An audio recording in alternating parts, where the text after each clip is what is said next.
4절까지 말씀입니다. 제가 봉독해 드리겠습니다. 이미 감람산 내리막길에 가까이 오심에 제자의 온 무리가 자기들이 본 바 모든 능한 일로 인하여 기뻐하며 큰 소리로 하나님을 찬양하여 이르되 찬송하리로다. 주의 이름으로 오시는 왕이요 하늘에는 평화요 가장 높은 곳에는 영광이로다 하니, 무리 중 어떤 바리새인들이 말하되 선생이여 당신의 제자들을 책망하소서 하거늘 대답하여 이르시되 내가 너희에게 말하노니 만일 사람들이 침묵하면 돌들이 소리 지르리라 하시니라. 가까이 오사 성을 보시고 우시며 이르시되 너도 오늘 평화에 관한 일을 알았더라면 좋을 뻔하였거니와 지금 내 눈에 숨겨졌도다. 날이 이를지라 내 원수들이 토둔을 쌓고 너를 둘러 사면으로 가두고 또 너와 및 그 가운데 있는 내 자식들을 땅에 내어치며 돌 하나도 돌 위에 남기지 아니하리니 이는 내가 보살핌 받은 날을 알지 못함을 인함이니라 하시니라. 아멘. 잠시 기도하겠습니다. 거룩하신 하나님 아버지, 저희로 계속해서 누가복음 말씀을 살펴 주님의 마지막 일주일의 모습을 살펴가게 하시니 감사합니다. 오늘도 이 말씀 살필 때에 이 말씀이 그냥 성경에 기록된 말씀이 아니라 나를 향한 말씀임을 깨닫고 이 말씀을 통하여 내 삶을 변화시키고 삶의 태도를 바꾸고 삶의 목표를 바꾸는 놀라운 일이 있도록 우리에게 복 내려 주시옵소서. 그것을 간구하며 이 모든 말씀 예수님 이름으로 기도드리옵나이다. 아멘. 우리는 2주 전부터 예수님의 공생의 마지막 일주일간의 기록을 살펴보고 있습니다. 특별히 지난주는 예수님께서 생애 마지막 주일 아침 예루살렘 성으로 들어가실 때 어린 나귀를 타신 장면에서 구약성경 스가랴서에 예언된 오실 메시아는 겸손하셔서 어린 나귀를 타실 것이라는 말씀이 예수님에 의해 사실이 되기까지 역사 속에 있었던 과정들을 살펴보았습니다. 기억하시겠지만 예수님께서 어린 나귀를 타실 것이라는 스가랴서의 예언은 이스라엘 백성이 모두 바벨론의 포로로 끌려갔다가 70년 만에 돌아와서 다시 예루살렘 성을 재건할 때 기록된 예언서입니다. 그런데 그 예언이 이루어지기까지 수많은 역사적 사건이 있었습니다. 물론 성경에 기록된 사건은 아닙니다. 일반 역사 속에 기록된 그 사건이죠. 막강했던 바벨론이라는 나라가 갑자기 등장한 바사, 페르시아라고 말씀드렸죠. 페르시아에 망하고 페르시아는 점령한 넓은 땅을 효과적으로 관리하기 위해 점령지 유화 정책을 펼치지요. 결국 페르시아의 첫 왕 다리오의 점령지 유화 정책 덕분에 바벨론의 포로로 끌려갔던 이스라엘 백성은 엉뚱하게 페르시아 왕에 의해서 다시 유대 땅에 돌아와서 그 성전을 재건합니다. 그때까지 기간이 70년이라고 말씀드렸습니다. 그리고 그 이후는 페르시아가 그리스와 치른 전쟁에 패합니다. 유명한 전쟁입니다. 페르시아 그리스 전쟁을 치면 인터넷에 아주 자세하게 설명이 나 있는데 페르시아와 그리스가 치른 전쟁에 페르시아가 지지요. 그래서 이스라엘의 지배 권한이 그리스로 넘어갑니다. 잘 아시는 대로 알렉산더 대왕한테 지지요. 예. 그리고 시간이 흘러서 그리스는 로마에 패하여 예수님 당시 이스라엘의 주권은 로마로 넘어갑니다. 그렇게 여러 나라의 큰 역사가 서로 부딪히면서 세계사의 격변을 만들어 내지요. 그런데 그런 큰 격변으로 인해서 나타난 것이 있습니다. 무엇일까요? 예, 그것은 근동이 아주 작은 나라 이스라엘에 말씀하셨던 하나님의 말씀입니다. 그 땅에서 다윗의 자손에서 왕이 오실 거라는 그 예언이 그 세계사의 큰 역사가 부딪히는 현장에서 이스라엘은 작은 나라가 없어지지 않고 살아남아서 그 말씀이 역사 속에 사실로 드러나거든요. 그 땅에서 유다 지파 다윗의 후손에서 한 아이가 태어났다고 성경이 기록하고 있잖아요. 그죠? 태어납니다. 그리고 그가 자라 약 30살이 되었을 때 하나님 나라가 임하였다라고 선포하시면서 그가 메시아로서의 사역을 시작합니다. 저는 지난주 그러한 사실을 근거로 이 세계사의 역사가 하나님의 주관 속에 있다는 사실을 말씀드렸습니다. 성경은 그 사실을 참으로 구약서부터 신약까지 여러 곳에서 분명하게 밝히고 있는데 지난주 살펴본 내용도 그런 내용이라고 말씀드렸죠. 분명히 밝히고 있는데 오늘날 안타까운 사실은 성경을 모르는 사람들이야 몰라서 어쩔 수 없지만 문제는 성도들도 하나님께서 주관하시는 역사에 대해서 아무런 긴장이나 기대가 없다고 말씀드렸습니다. 물론 그런 이유가 있죠. 왜냐하면 그 하나님의 일하심이 워낙 커서 오늘이라는 날 하루에 그것이 잘 파악이 안 되기 때문에 그래요. 그죠? 그러나 성경을 우리가 봐서 알 수 있듯이 하나님의 말씀은 땅에서 사라지지 않습니다. 한번 말씀하시면 그것이 500년이 됐던 600년이 됐던 이 땅에 흐른 후에 그 흐르는 과정에서는 아까 말씀드렸듯이 역사의 큰 격변이 일어나지만 온갖 역사의 사건들이 일어나지만 그 사건의 결과들은 자기들이 만들어낸 것이 아니라 그 격변으로 인해서 나타난 것은 하나님의 언약의 약속이거든요. 언약하신 약속이 하나도 버려지지 않고 다 땅에 드러납니다. 그러므로 성도들은 오늘이라는 날 속에 믿음으로 하나님을 바라보는 것입니다. 믿음으로. 눈으로 보거나 만져지거나 어떤 그 필링을 통해서 하나님 앞에 나아가는 것이 아닙니다. 요즘에 많은 성도들이 신앙을 어떻게 갖기를 원하나 하면 감정을 통해서 뭔가 느껴져야 되고 뭔가 만져져야 되고 뭔가 확인되어져야만 하나님을 자꾸 섬기려고 그런다고요. 그러다 보니까 온갖 우상들이 만들어지는 거예요. 왜냐하면 우상들이 갖고 나오는 무기가 있잖아요. 이적, 기적 이런 거거든요. 그런 것만 보여주면 사람들이 그 많은 성경의 이 말씀을 다 무시하고 확 쏠려버려요. 가서 따라가서 그냥 그 이상한 말들을 다 듣고 거기에 휩쓸려서 신앙이 가거든요. 한번 생각해 보십시오. 그 신앙들이 요구하는 그 삶의 결과가 무엇인지. 많은 것을 보여주는 것 같지만 그 결과는 자기 욕심 채우는 거거든요. 사람들이.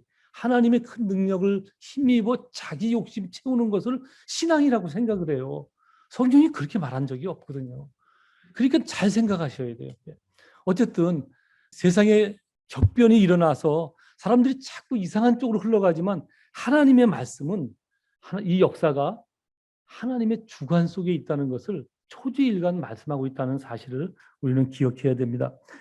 그러므로 우리도 하루하루를 살 때 매일 긴장할 수 없겠죠. 그러나 늘 말씀을 대하고 기도를 하면서 항상 어디를 향해서 봐야 되냐면 역사를 주관하시고 작게는 내 삶을 주관하시는 그 하나님의 주권적 능력을 봐야 됩니다. 그것을 알려면 그것을 아는 사람의 삶으로 우리가 생각이 바뀌어야 되고 삶의 태도가 조금씩 바뀌어야 된다고 말씀드렸죠. 지난주 설교의 결론의 말씀이었습니다.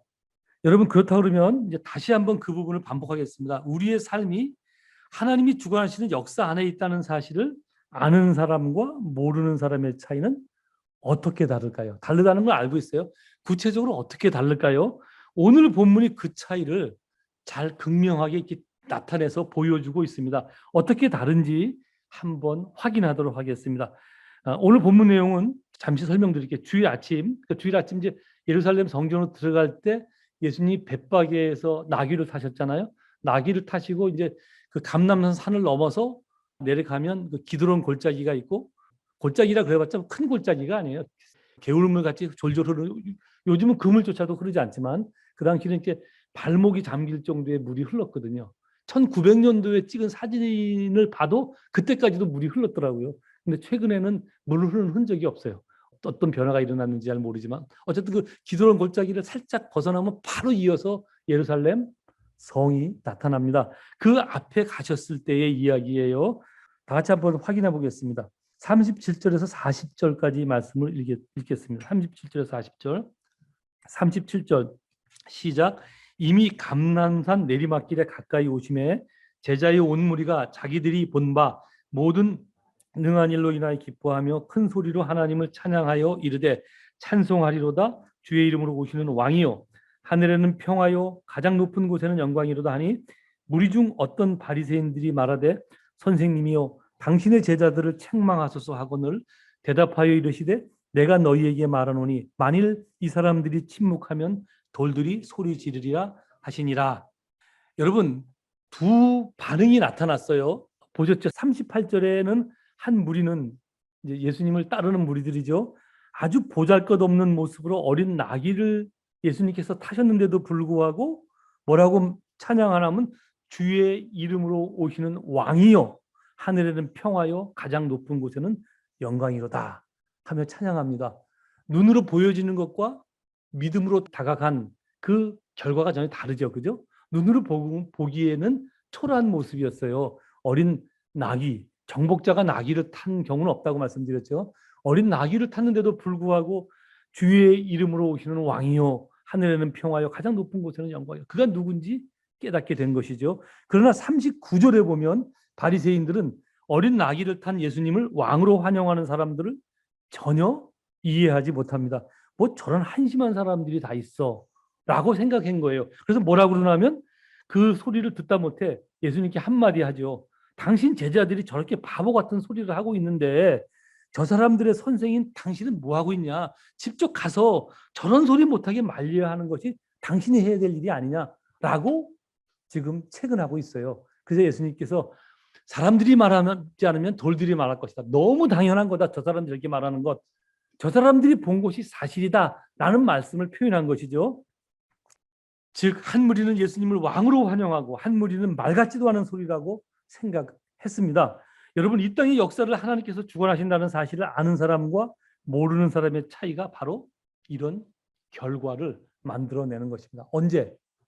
모르죠. 근데 정확히 어떤 때가 되면 그러한 결과를 만들어내는 거예요. 그러한 날을 위해서 우리가 오늘이라는 날을 하루하루 살아가는 거거든요. 성도로서 믿음으로 하루하루를 사는 거예요. 우리가 19장 앞에서도 보셨지만 18장이구나. 예수님께서 뭐라고 말씀해요? 당신이 다시 오신다. 오시는데 어떻게 오신다고요? 노아의 때처럼 오신다. 어떻게 오신다는 거예요? 아무도 사람들이 진짜일까 하고 믿지 않을 때 그때 오신다는 거예요. 그런 날들은 우리가 어떻게 살아야 돼요? 믿음으로 사는 거죠. 믿음으로. 하나님이 역사 속에 주권자인 사실을 믿고 오늘이라는 날 하루하루 내 삶의 정영역에서 믿음의 사람으로 반응을 보이는 거예요.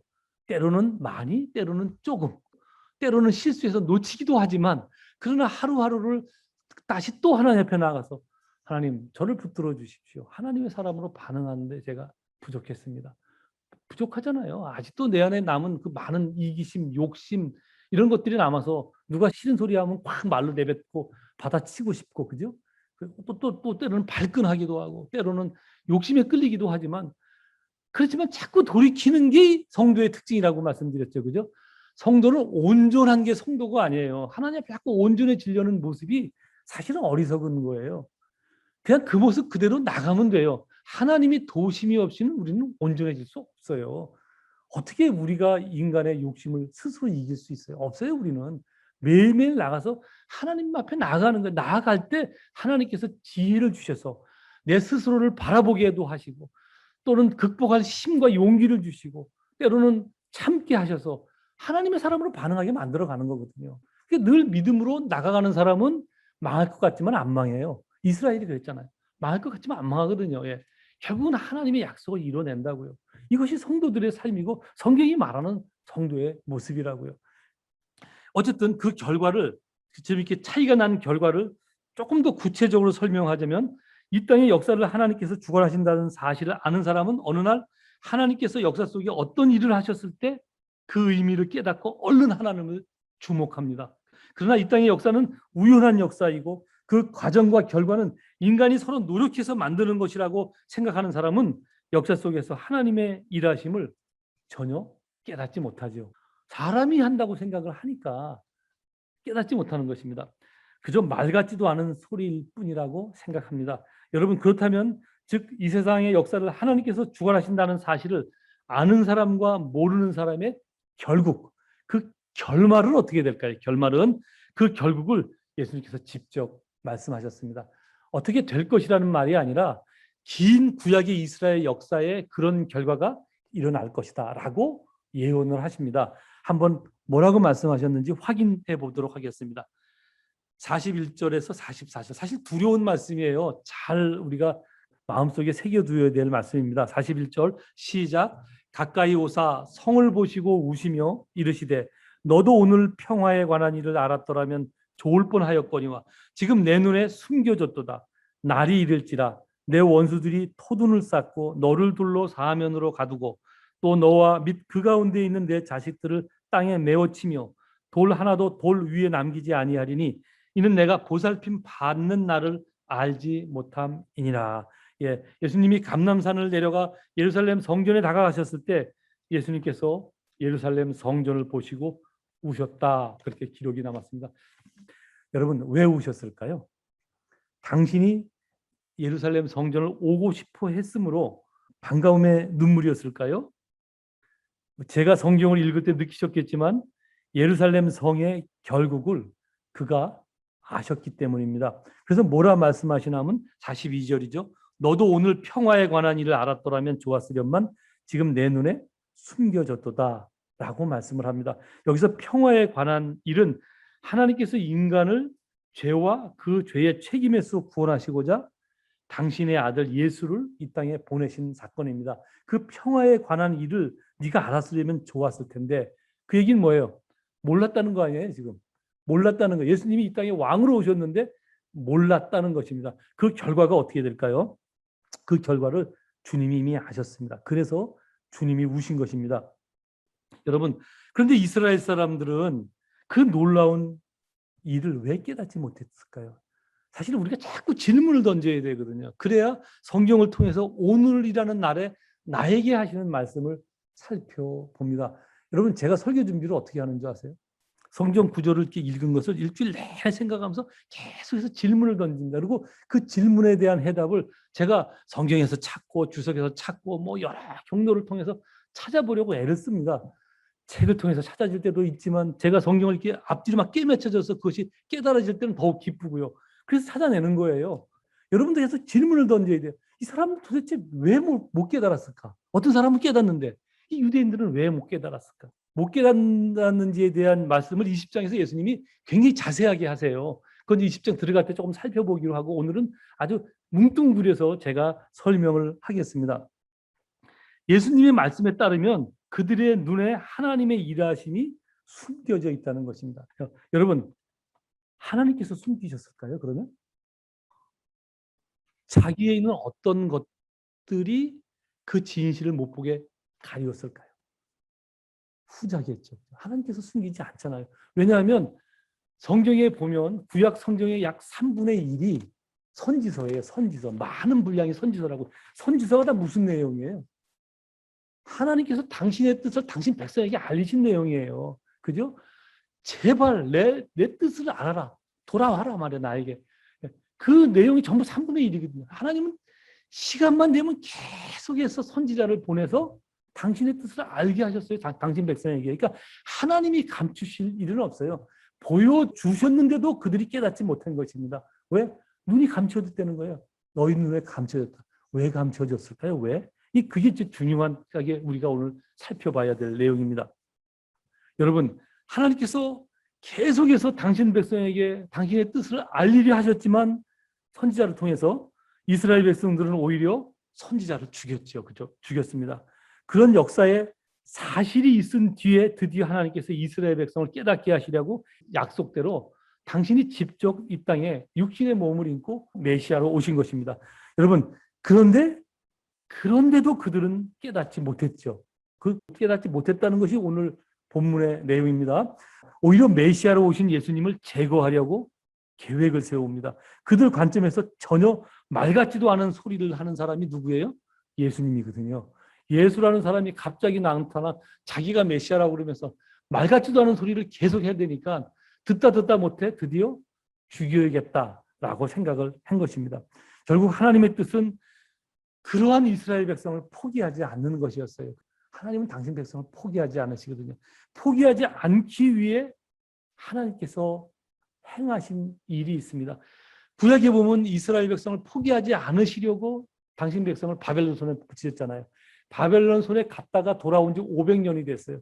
500년이 됐는데도 여전히 그들은 조금 평화의 시간이 길어지면 어김없이 어디로 돌아가요? 자기들 스스로의 모습으로 돌아가요. 뭐냐면 하나님을 왕으로 섬기지 않으려 하는 모습이에요. 하나님을 왕으로 섬기지 하지 않는 모습. 그러니까 하나님께서 이번에 또 이스라엘 백성을 포기하지 않기 위해서 매를 드십니다. 그 매를 드신 내용이 나와 있습니다.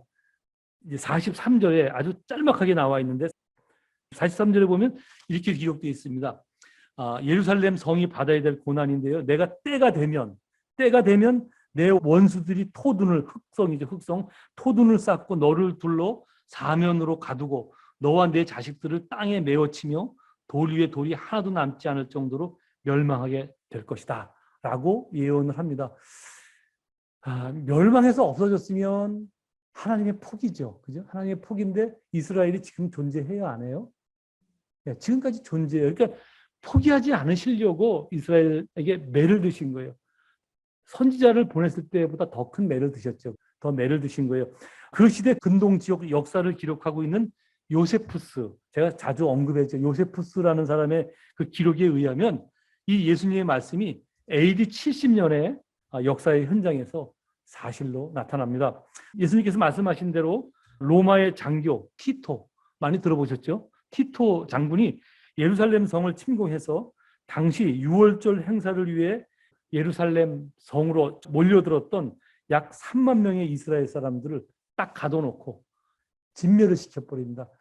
한 3만 명이 완전히 그냥 초토화돼서 죽습니다. 그 요세푸스의 기록에 의하면 고랑으로 피가 흘렀대요. 얼마나 많이 죽였는지. 뭐 그냥 처참한 장면이 많이 기록되어 있습니다. 에벤 사람의 뭐 배를 가르고 어린아이를 여기 말대로 돌로 치고, 하여튼 한 명도 남기지 않고 싹 진멸을 시켜버립니다. 처참하죠. 그죠? 어떻게 멸망을 당해서 저렇게 멸망당할까? 그런 생각이 철저히 그들이 당합니다. 그리고 그 당시 살아남았던 사람들은 로마 사람들에 의해서 전부 포로로 잡혀가서 각국의 포로로 팔아버립니다. 그러니까 아주 이스라엘이라는 나라가 아예 흩어져 버리고 없어진 것입니다. AD 70년에 그래서 이스라엘이라는 나라가 이 역사 속에서 아예 없어집니다. 그리고 예루살렘 성은 완전히 파괴시켜버리죠. 여기 기록된 대로 돌 위에 돌이 하나도 남지 않을 정도로. 그래서 여러분 지금도 헤롯 대왕이 지은 예루살렘 성전이잖아요. 이 성전의 모습이 어떠했는지는 몰라요. 사실은 짐작만 할 뿐이에요. 왜냐하면 털하고 남아있는 게 오늘날 잘 아시다시피 통곡의 벽, 그게 성전이 네모냈는데 그 서쪽 벽이거든요. 서쪽 벽 기초 일부만 남아있는 거예요. 그리고 위에 것은 완전히 헐어서 없어졌어요. 또한 유대인들이 그렇게 자부심을 느끼며 좋아했던 예루살렘 성전에 지금 말씀드린 대로 돌 위에 돌이 하나도 남지 않을 정도로 완전히 하나님께서 파괴시켜버립니다. 이 부분도 설명하면 좀 긴데 왜 하필이면 성전을 그렇게까지 파괴하셨을까? 라는 생각도 한번 해보셔야 되는데 이것만 갖고도 사실 한 2번 정도 설교를 해야 돼요. 굉장히 중요한 내용이에요.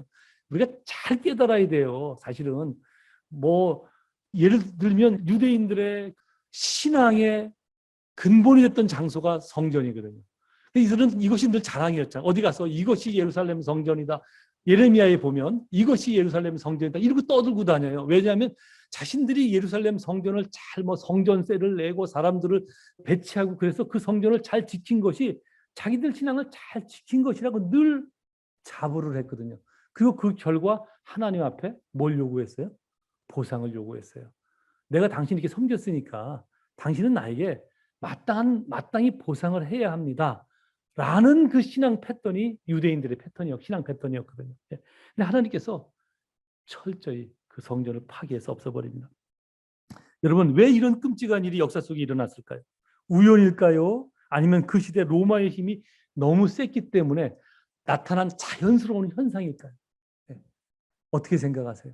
우연일까요? 우연히 이렇게 진멸했을까요? 우연히 이렇게 예루살렘 성이 완전히 없어졌을까요? 단지 로마군이 힘이 세서 그랬을까요? 로마군이 어마어마한 나라들을 침공했어요. 아시겠지만 지중해 근처의 모든 나라가 다 먹혔어요. 그죠? 다 먹혔는데 이렇게까지 잔인하게 한 적이 없거든요. 이렇게까지. 근데 유독 잔인하게 했습니다. 여러분, 성경은 그 이유를 분명하게 밝히고 있습니다. 44절 마지막 부분을 보아주십시오. 그 이유가 뭐라고 말씀하고 있습니까? 이는 내가 보살핌 받은 날을 알지 못함을 인함이니라. 사실 이 내용은 조금 설명이 필요합니다. 조금 번역한 내용대로라면 하나님께서 보살핌 받은 날을 너희들이 깨닫지 못해서 내가 진멸했다라고 생각하면 하나님이 조금 뭐같이 보이나면 찌질해 보여요. 그렇지 않아요? 아니 그 은혜를 베풀었으면 그것으로 만족하시지. 그거 깨닫지 못했다고 저렇게까지 진멸할 수 있어? 라는 생각이 듭니다. 근데 사실은 이게 이 번역이 조금 의역을 해놓은 거거든요. 이 원뜻을 좀 살려내지 못했어요. 여러분 거기에 뭐라고 기록되어 있냐면 44절에 보면 보살핌 받는 날, 그런데 거기에 혹시 미주 번호가 붙어 있죠? 번호 밑에 뭐라고 되어 있어요? 심판, 예, 심판이라고 번역이 되어 있습니다. 그러니까 하나님의 심판을 너희들이 알지 못했기 때문이다라고 번역을 했으면 차라리 조금 더 원어의 뜻이 살아날 수도 있어요. 근데 심판이라는 이 말도 맞는 말이긴 한데 조금 어감을 조금 달리하면 이게 하나님이 어떤 분이신가 하는 것을 좀 더 알 수 있어요. 이게 뭐냐면 하나님의 판단이에요. 판단하시는 하나님. 그들이 판단하시는 하나님을 몰랐기 때문이다라고 말한 거예요. 그러니까 자기들이 스스로 왕이라고 생각하면서 스스로 자기 인생의 자기 주인이라고 생각해서 살았거든요. 뒤로 말씀드리겠지만 여러분 이스라엘 백성들이 우상을 섬기는 이유가 뭐예요? 우상을 왜 섬깁니까? 오늘날은 우상을 왜 섬깁니까? 오늘날은 우상을 위해서, 그러니까 우상이라는 신을 위해서 우상을 섬깁니까? 자기를 위해서 우상을 섬깁니까? 예, 모든 우상의 근본적인 모습이 바로 그것입니다. 자기를 위해 섬기는 건 다 우상이에요, 여러분. 그래서 제가 언젠가 그런 말씀 드렸죠. 하나님을 우상으로 섬기는 사람들이 너무 많다고. 하나님을 우상으로 섬기는 성도들이 이 땅에 너무 많아요. 오늘날도 마찬가지예요. 우상이 뭔지 아세요? 자기를 위해서 신을 만드는 게 우상이에요. 자기를 위해서 신을 막 파서 만들고 막 나무를 신이라고 그러지 않나? 물을 태양을 신이라고 그러지 않나? 뭐든지 자기한테 유익을 줄 수 있는 건 다 신이에요. 천지신명께 비나이다 그러잖아요. 하늘과 땅에 있는 어떤 신이든 자기한테 이득을 줄 수 있는 신이라면 자기가 섬기겠다는 거예요. 하나님도 그래서 그 위치에 갖다 놓으면 하나님이 우상이 되는 거예요. 여러분의. 하나님이 지금 그 말씀하신 거예요. 이스라엘 백성들이 열심히 하나님을 섬겼어요. 제가 그랬잖아요. 억울할 거라고. 예루살렘 성전을 잘 만들어서 섬겼지요. 금식했지요. 기도했지요. 구제했지요. 하려는 대로 다 했는데 하나님께서 뭐라고 말씀하시냐고요. 예수님께서. 뭐라고 말씀하시느냐고.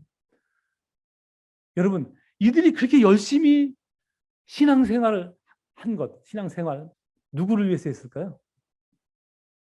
모두 자기를 위해서 했어요. 자기를 위해서. 여러분, 성경에 보면 구약 이스라엘 역사에 끊임없이 나타나는 하나님과 이스라엘 백성의 갈등이 있습니다. 갈등. 그 갈등이 무엇인 줄 아십니까? 그 갈등이? 하나님은 끊임없이 이스라엘 백성을 향하여 너희는 내 백성이다. 내가 너희들의 왕이다. 하는 게 긴 이스라엘 역사예요. 근데 이스라엘 백성들은 끊임없이 어떻게 해요? 왕 제도를 만들 때부터 이스라엘 백성이 한 말이 있잖아요. 하나님이 우리의 왕이 되는 걸 원치 않는다. 우리가 우리의 왕을 뽑겠다. 우리 손으로. 그러니까 자기들이 자기의 삶의 왕이 되기를 바라는 모습. 이것이 구약성경 전 역사에 나타나는 하나님과 유대인 간의 갈등이에요. 이스라엘 백성이 끊임없이 예수님의 말씀을 듣지 않았던 이유도 바로 그것입니다. 예수님이 이 땅에 왕으로 오셨대. 무슨 말 같지도 않은 소리를 하고 있어. 예수님이 왕이면 예수님 말을 들어야 되거든요. 근데 듣기를 원치 않았어요. 이스라엘 백성들은 끊임없이 자기들이 원하는 신을 만들기를 원했어요.